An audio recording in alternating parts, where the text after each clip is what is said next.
बहुत समय पहले पहाड़ों और जंगलों से घिरे एक छोटे से गांव सिरमापुर में एक बूढ़ी अम्मा रहती थीं, जिन्हें सब प्यार से बूढ़ी अम्मा कहते थे। एक तूफानी रात जब आसमान में बिजली चमक रही थी और हवाएं भूतों की तरह चीख रही थीं, अम्मा ने अपनी झोपड़ी के पीछे कुछ सरसराहट सुनी। जब वे देखने गईं तो मिट्टी में आधा दबा एक अजीब सा अंडा मिला, गर्म, बड़ा और हल्की हरी रोशनी से चमकता हुआ। वो छिपकली के अंडे जैसा था, मगर बहुत बड़ा। डरते हुए भी अम्मा ने उसे उठा लिया और अपने घर के कोने में रख दिया। 3 दिन बाद जैसे ही सुबह की पहली किरण उस पर पड़ी, अंडा फट गया और उसमें से एक बच्चा निकला। पर वो साधारण इंसान का बच्चा नहीं था।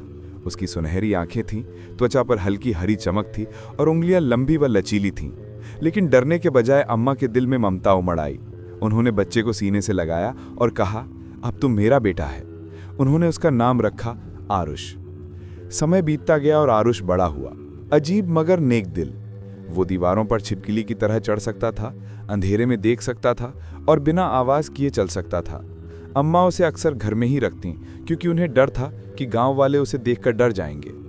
एक दिन गांव का एक बच्चा कुएं में गिर गया तो आरुष दौड़ा और दीवारों से फिसलता हुआ नीचे उतर गया और बच्चे को बचा लिया।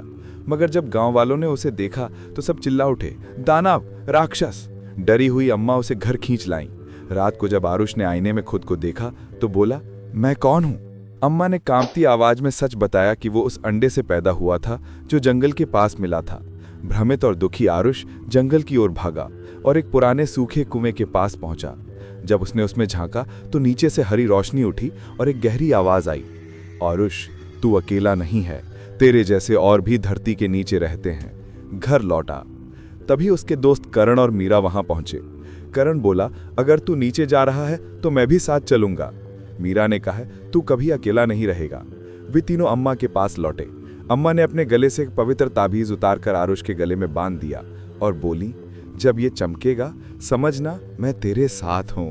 फिर आरुष ने अम्मा को आखिरी बार देखा, मुस्कुराया और कुएं में कूद गया। नीचे जो उन्होंने देखा वो किसी सपने जैसा था। नीली रोशनी से चमकते पेड़, तैरते हुए पत्थर और उजली नदियां। वहां 2 आकृतियां आईं, एक पुरुष और एक स्त्री, सुनहरी आंखों और चमकती त्वचा वाले। स्त्री ने धीरे से कहा, आरुष, मेरे बेटे। उसकी आंखों में आंसू आ गए।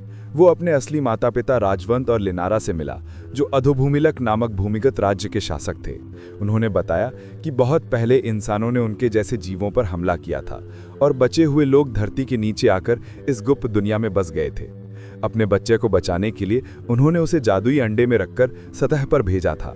उम्मीद थी कि कोई दयालु इंसान उसकी परवरिश करेगा। अब जब वो लौट आया था तो सब खुश थे, मगर खतरा मंडरा रहा था। इंसान सोना निकालने के लिए गहरी खुदाई कर रहे थे, जिससे अधोभूमिलक नष्ट हो सकता था।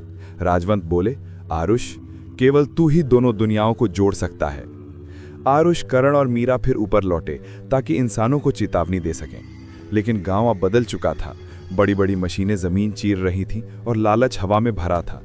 आरुष ने चिल्लाकर कहा, रुको, तुम एक जीवित दुनिया में खुदाई कर रहे हो। पर लोगों ने उसे फिर राक्षस कहा। रात में वो मशीनें रोकने की कोशिश करने लगा।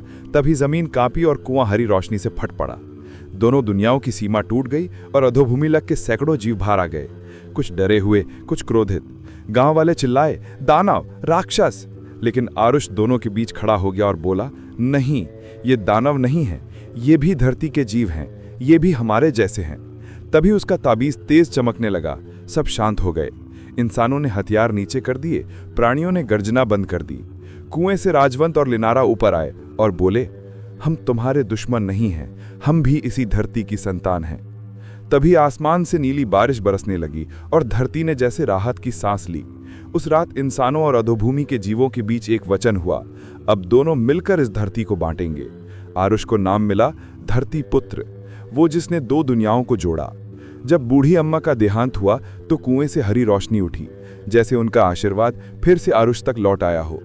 आज भी लोग कहते हैं, जब खुदाई बहुत गहरी होती है तो मशीनें अपने आप रुक जाती हैं और अंधेरे से एक आवाज आती है, ये धरती सिर्फ तुम्हारी नहीं है, इसके भीतर और भी दुनिया सांस ले रही है।